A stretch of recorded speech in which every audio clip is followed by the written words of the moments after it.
And we're now moving on to our In Conversation With section, where we're going to have a panel of entrepreneurs from Aston University. And I'd like to welcome to the main stage Professor Mark Hart, who's going to be chairing this session. And then I will pass you over to him. Thank you. Oh, Mark is not here into the session. So in stage, what I'm going to be doing is asking each of the panel members just to introduce themselves and the business that they have started up. So can I start at the far end then, please? Yeah, so my name is Leigh Purnell. I'm the CEO and founder of a company called Petalite. We design and develop electric vehicle charging equipment. So we're very research and development intensive. So it's an exciting time for us as everyone's now clocking onto the idea that EVs are actually a thing. My name's Connor Watt. I'm the co-founder and managing director of NAS Media. We're a video production business based here in Birmingham, specialising in creating TV commercials for some of the biggest and best brands, and also a lot of digital first content for brands.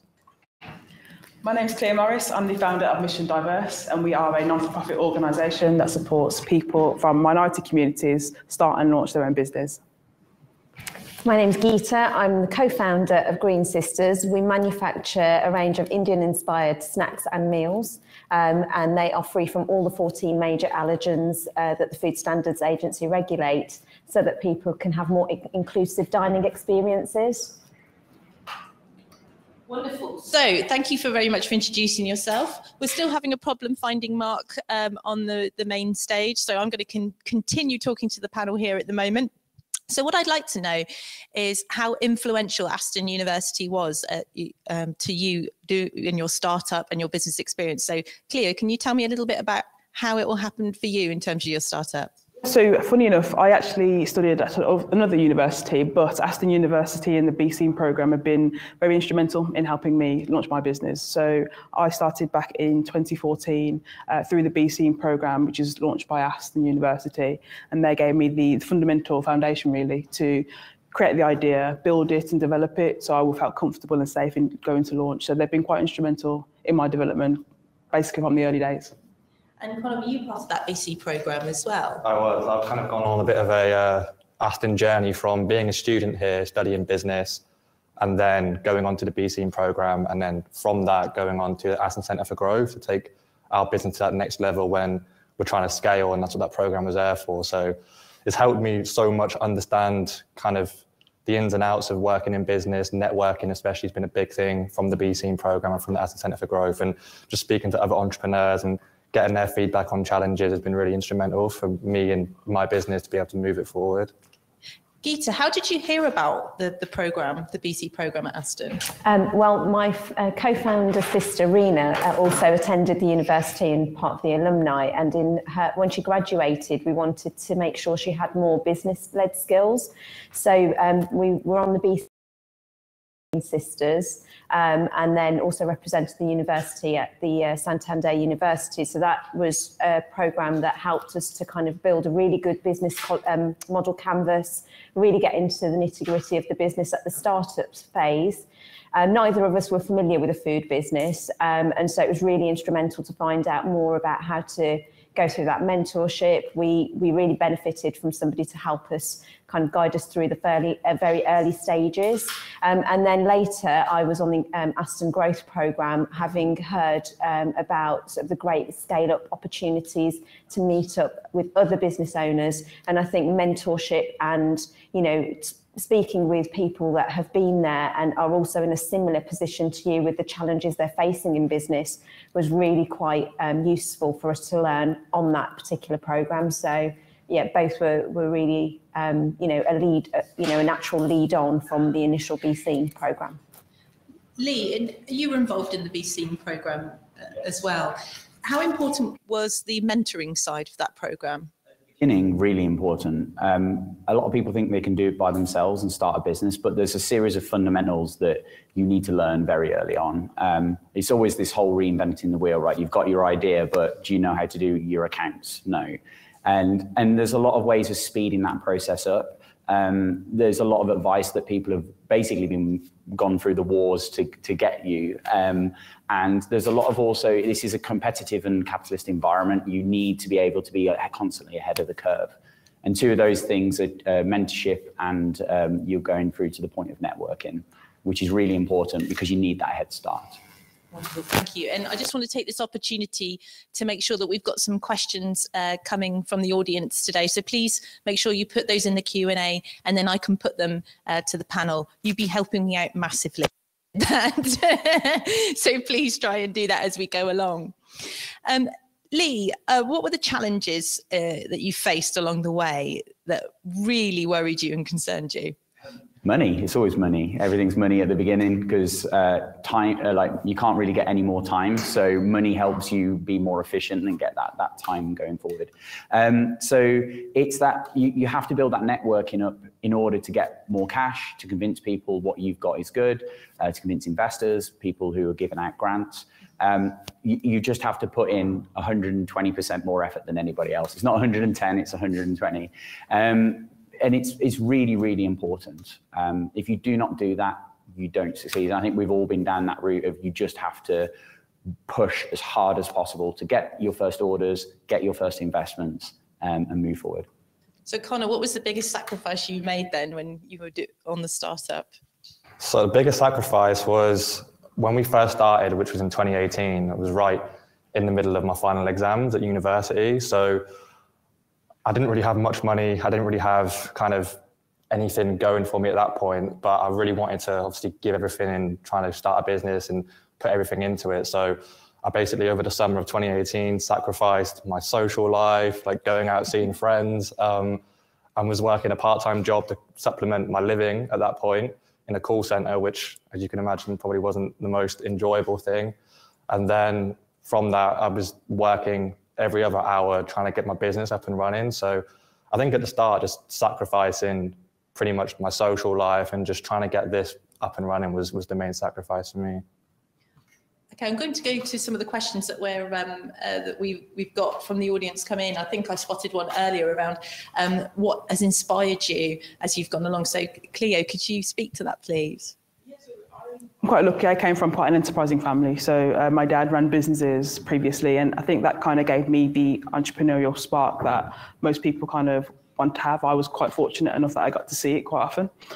So for me, it was kind of seeing other people close to me do those kind of things and me go, oh, I think I can do that. And then create my own little ideas when you're a kid. So for me, it was just having an environment which kind of fit quite nicely with what I wanted to do later in life. Thank you.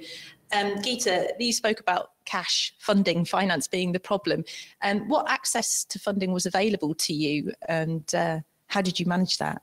I think initially we actually self-funded the business and soon realised that it was going to be a really difficult challenge and perhaps didn't realise fast enough that you can match fund some of the fund that you have and sort of make your money work harder for you. So what I mean by that is you can sort of look at in the region what types of funding is available. And I think in order to find that funding, we were definitely directed, number one, by Be Seen, and part of the Santander University's challenge was a cash incentive at the end. So when we started to get cash poor, we started to find ways to actually generate some more cash and revenue into the business. Once that sort of happened, we then looked to how can we make the money work harder, and there are innovation vouchers involved which allow you to put in 60% of the funding, and then 40% is given back to you if you're successful, you're producing something new and innovative,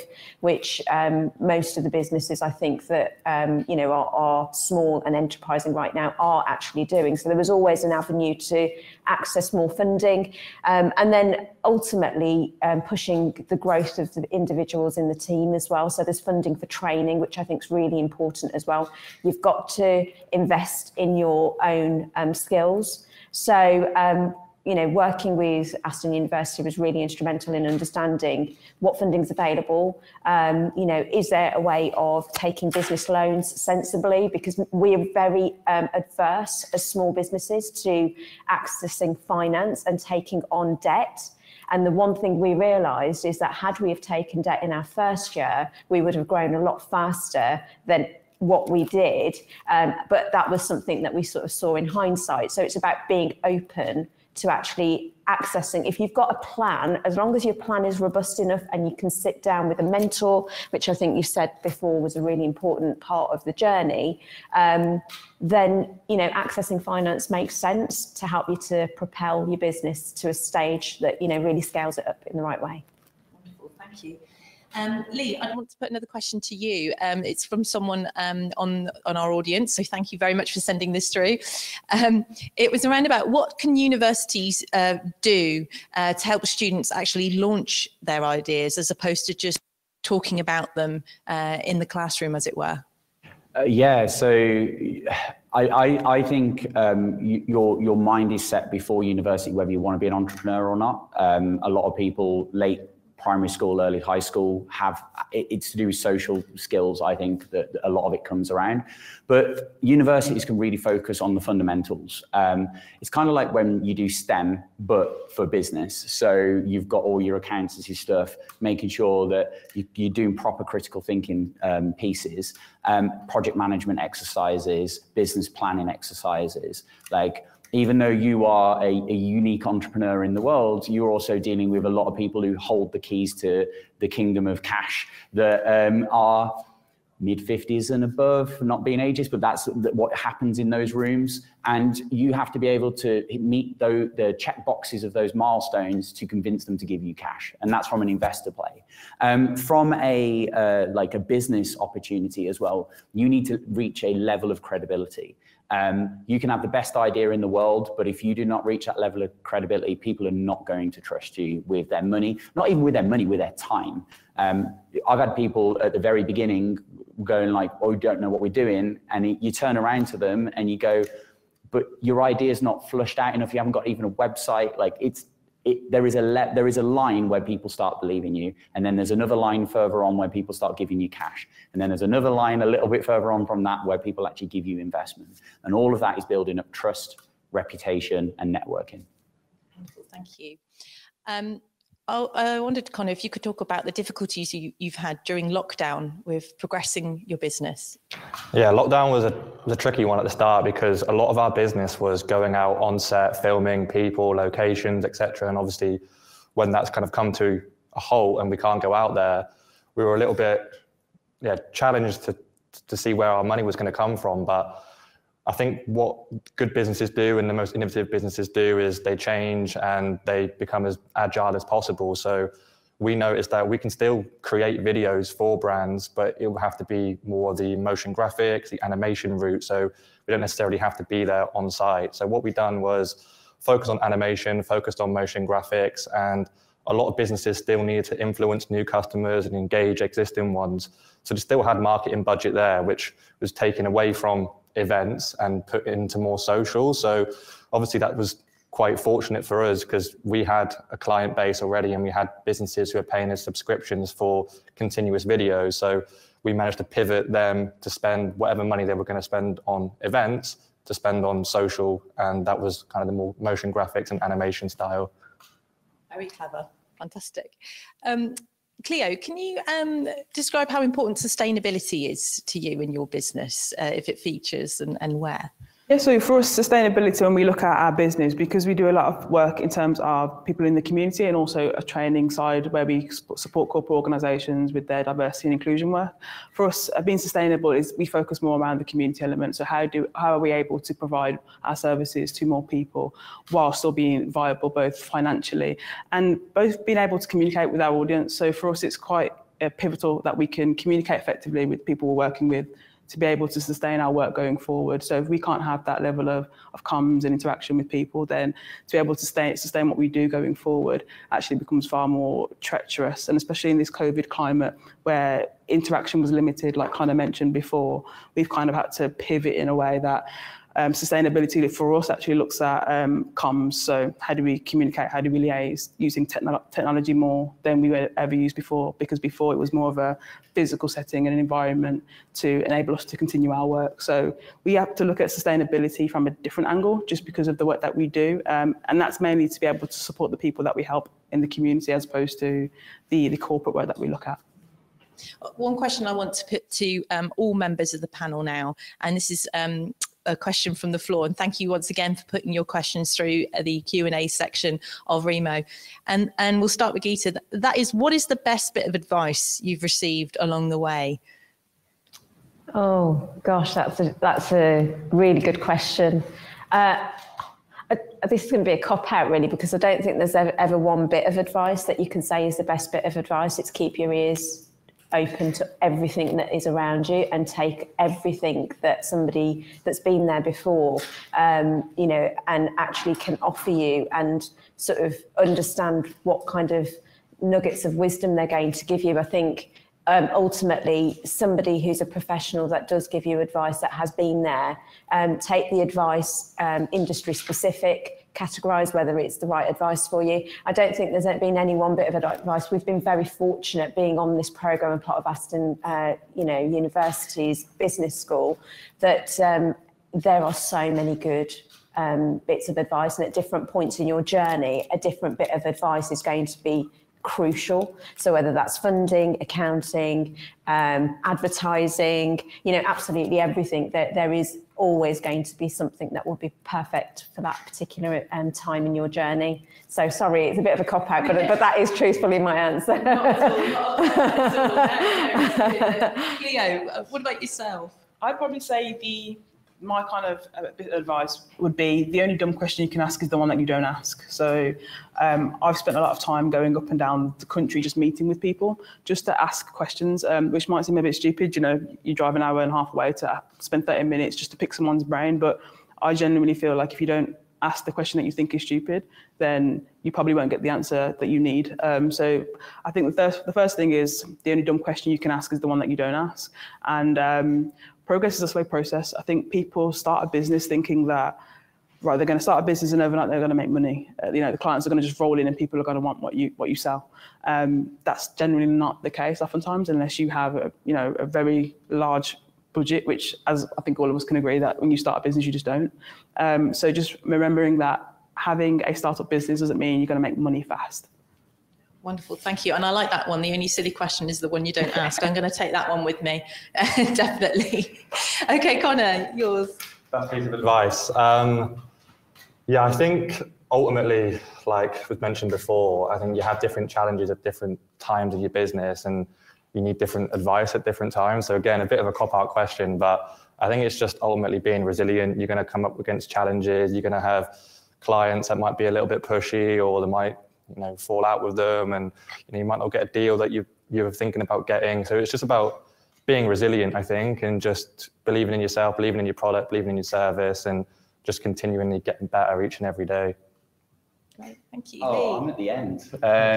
So I'm going to combine all of these together. And I think everyone's talking about resilience and talking and listening to people, but you have an idea, you have to talk about it, first of all. A lot of people think they can lock themselves in a room, develop that idea for 4 years, but by then somebody's already come up with it. The other thing is that work ethic.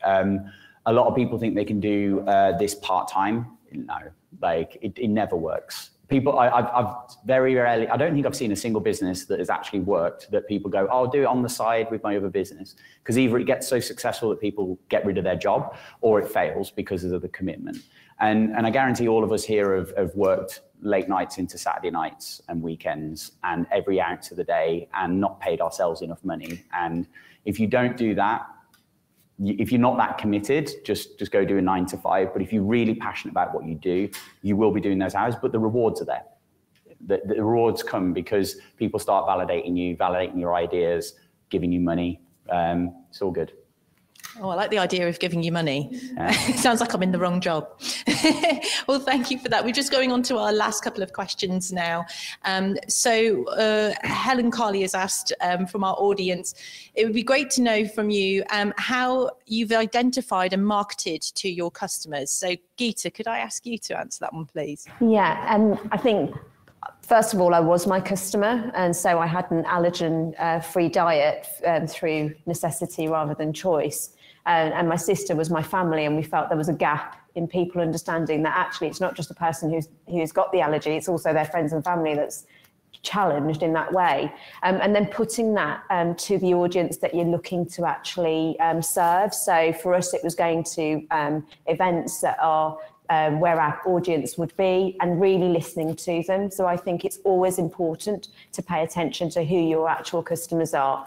They will tell you everything that you need to know about whether your product is right, whether you need to change or adapt your offering, or whether you actually have got it spot on and that's it, market the heck out of it.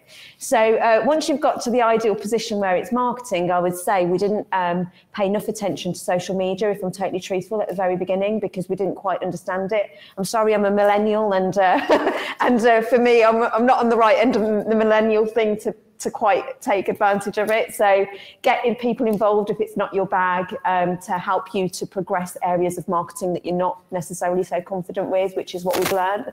And really kind of where you can gain exposure. So go to as many networking events as you possibly can. Tell people, I think that was a great piece of advice. Tell people what you're doing. Don't be shy. Have your pitch ready. Your elevator pitch is really, really key. And make sure that you can succinctly talk about your business and let people know why they should be bothered or investing in you, because you won't get more opportunity. The best opportunity is the one when you're face to face with that particular person and you're able to really deliver.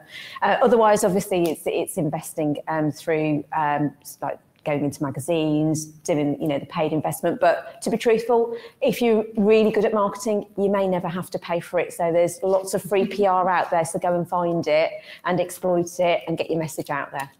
That was like me earlier, giving my Twitter account over, and all it generated was one follower. So I'm not very good at it, obviously. At Emily F. Beaumont. The final question I want to put to you all is, today you're talking to a group of enterprise and entrepreneurship educators. So we've heard a lot about the sort of kind of the student journey, your own personal journey. What can they do? What bit of advice would you give to them for, working with you through and helping you and other students like yourselves on that journey? I'm going to start with you. Thank you. I think it's a lot to do with the feedback and testing. So there's a real important thing where people have an idea, you need to test that idea. A lot of ideas, we've all had ideas that fail. But until you test it and validate it, there's a couple of very good entrepreneurship books out there that kind of reiterate that over and over again. And people have this idea and they'll sit with it for 5 years and not test it. And you need to be able to go out, figure out how it works, why it's failed, how can you improve it, or do you just go to the next idea? And I think that's a huge thing because a lot of people don't do that. They have an idea and they sit there and they go, I've got this great idea, and it's like 20 years old, and you're just going, only if I had money or time or people, or you're like, just go test it. If you're really passionate about it, go test it, figure it out, and then it's better. So the message to our enterprise educators is get those students out of the classroom and get them out doing stuff in the real world. Fantastic. Okay, Connor. I agree. I think it's all well and good sitting in a classroom and learning about theories and learning about processes of how to start a business, but until you actually get out there and actually crack on and get yourself in those practical examples, even if it's just, running kind of like a project where maybe a couple of students need to go and, actually like present a business idea, or go out there and challenge themselves with a test kind of business that they've maybe come up with in the classroom, and just go out there and learn, because I don't think there's anything more important and more important than getting out there and actually doing it and learning that way and getting the feedback face to face. Because you can sit in the classroom and you can learn, but until you actually get out there and do it, I don't think you're really going to learn. Brilliant. So another call for our enterprise educators to get our students out there and amongst other businesses and getting honest, critical friend feedback. Cleo. I'd say connect with us. Mission Diverse, we do a lot of work in terms of working with people in the community, working with business owners, and everybody on the panel. I think oftentimes educators can be happy in that educational space, whereas at times you need to kind of get out of that environment and link in with other organisations to give people real life examples as to what they are wanting to aspire to. It's quite easy to give the theory behind it, but for people who are learning that, again, it's quite difficult to see how it looks. And if you can put people in front of them, you can give them that idea, that representation of what a business can look like, irrespective of what they think it should look like. Absolutely. So getting the likes of yourselves, those who have been on that journey, in front of other students, talking to them, telling them what it's going to be like. That's a great one. And good name drop there of your business again. Get in contact with Cleo at Mission Diverse. She wants to come and speak to your students. And finally, Geeta. I'd probably give two bits of advice because they link with one another. The first one is be passionate. You're not going to get through the ups and downs, so you absolutely need to be very determined with your business. So if it's not a passion of yours, whatever you're delivering, then find another thing that you really are very determined and passionate about. So it's knowing yourself and understanding that. But the second bit of advice links to number one. It's been in the press quite a lot. It's about understanding your demons. Everybody's got an imposter. We all have a voice in our head that tells us we're not good enough to achieve, or, we might not be able to do it. Like, sort of really understand what is that imposter's voice saying to you, and enable yourself to overcome it. Find the answers to that imposter and really put them at bay, because honestly, most of us have a cracking idea and then allow that imposter to put us off and not take it forward a bit. Again, leaning on what Connor said earlier, you may be sitting in a room and sitting on this idea because you're just not sure. Don't let the imposter win. Believe in yourself. And if you're passionate about it, you'll absolutely be able to achieve it. Wonderful. So we can all support our students on this journey by overcoming that imposter syndrome. So finding ways to overcome that with them. Thank you ever so much to the panel. It's been wonderful talking to you today. I apologise for all the technical problems that we've had so far, but you've been absolutely fabulous. And it's been so great to hear from students who have actually been through that BSEAM project and come out the other side fantastically. So well done. Thank you very much. Now, today we're going to be moving on now to a break, tea and coffee, have a little quick bathroom break. I'm going to go and have a lie down now, and we'll see you in, I think, approximately 15 minutes. 11:15, sorry, they are being corrected, told off already as per usual. So please come back at 11:15, but take that time in the break whilst you're getting your tea and coffee to go into that virtual networking area. Go and see our exhibitors as well who are with us today. They are all fantastic, and I will see you soon.